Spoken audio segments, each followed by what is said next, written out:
வணக்கம். நம் பாரம்பரிய உணவை பழக்கமாக்கி கொள்ளும் வரிசையில் இன்னைக்கு ரத்தசாலி கஞ்சி பற்றி பார்க்க போகிறோம். இந்த அரிசி பாரம்பரிய உணவில் முக்கியமான அரிசின்னு சொல்லுவாங்க. என்னென்னா ரத்த சோகை, அந்த ரத்த சோகைன்னு அந்த ஹீமோகுளோபின் குறைபாடு, சத்து குறைபாடு, மெலிஞ்சி கிடக்கிற குழந்தைங்க, மற்றபடி சர்க்கரை இருக்கிறீங்க, மற்ற எல்லாத்துக்குமே ரொம்ப நல்லதுன்னு வைங்களேன். டயட்டுக்கு ஃபாலோ பண்ணுறவங்களுக்கு எல்லாத்துக்குமே இதை எப்படி கஞ்சி வைக்கிறதுனா, மிக்ஸி ஜாரில் நம்மளுக்கு எவ்வளோ தேவைப்படுதோ அவ்வளோ போட்டு அதுலேயே தண்ணி ஊற்றி களைஞ்சிட்டு நான் வைக்கிறத சொல்கிறேன். அப்படியே 4 சுற்று விட்டு சட்டியிலே வைப்பேன். அப்படியே களைஞ்சி அடுப்பில் வச்சுருவேன். அது வெந்துக்கிட்டு இருக்குட்டு இன்றைக்கி தொட்டுக்கிறதுக்கு வேப்பம்பூ துவையல் ட்ரை பண்ணலான்ட்டு வேப்பம்பூ 2 ஸ்பூன் நெய் ஊற்றி, இதை சீசனில் வேப்பம்பூ சீசன் நல்லா அதை வணக்கி எடுத்துக்கிட்டுனுங்க. அது கூட காரத்துக்கு எவ்வளோ வேணுமோ அத்தனை மிளகாய் போட்டுக்கலாம். அதே எண்ணெயில் புளி போட்டு கொஞ்சம் உப்பை போட்டு அரைச்சிட்றது.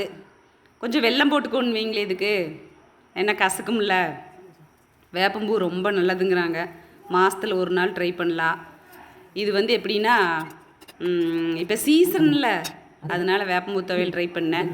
டேஸ்ட்டு சூப்பராக இருந்தது. இன்றைக்கி கஞ்சிக்கு பூண்டும் கொஞ்சம் சீரகம் போட்டேன். ஏன்னா கஞ்சிக்கு ஏதாவது போட்டியே வைக்கிறது இல்லைண்ணா அப்படின்னா, அது மிச்சம் இருந்துன்னா மத்தியானம் தயிருக்கு போட்டு கரைச்சிக்கலாம். பூண்டோ சீரகோ பாசிப்பருப்பு ஏதாச்சும் போட்டோம்னா மத்தியானத்துக்கு அது செட் ஆகாதுன்னு வைங்களேன். அதனால் அப்படி வச்சுறது. நீங்களும் ட்ரை பண்ணி பாருங்கள். சூப்பராக இருந்தது டேஸ்ட்டு. நாங்கள் ஃப்ரூட்ஸ் டயட்டு ஃபாலோ பண்ணுறதுனால நைட்டு ஃப்ரூட்ஸ் தான். அதனால் தொடர்ந்து கஞ்சியே குடிக்கிறது இல்லைன்னு வைங்களேன், வச்சுக்கிறது இல்லை. ஒரு நாளைக்கு தோசை, இட்லி, சப்பாத்தி, பூரி அந்த வரிசையில் இந்த பாரம்பரிய கஞ்சி வரும்னு வைங்களேன். நீங்களே ட்ரை பண்ணி பாருங்கள். டேஸ்ட்டு சூப்பராக இருந்தது.